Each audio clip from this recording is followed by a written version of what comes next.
guys, it's Brooke with WTI.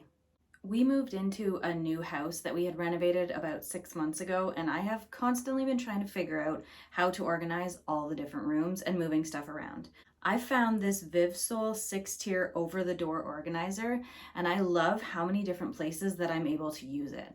One thing that I was very happy about was that it was so easy to put together.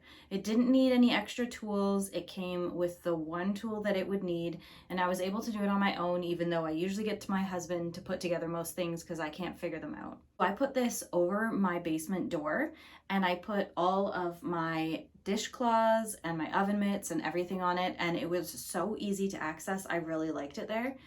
But another room in our house where we actually have so much stuff I can never figure out what to do with is the bathroom. I love how much it can hold, and it's super sturdy, so I'm not worried about it coming off the door or falling apart. If you're looking to maximize your storage with a minimal amount of space, I highly recommend this over-the-door organizer.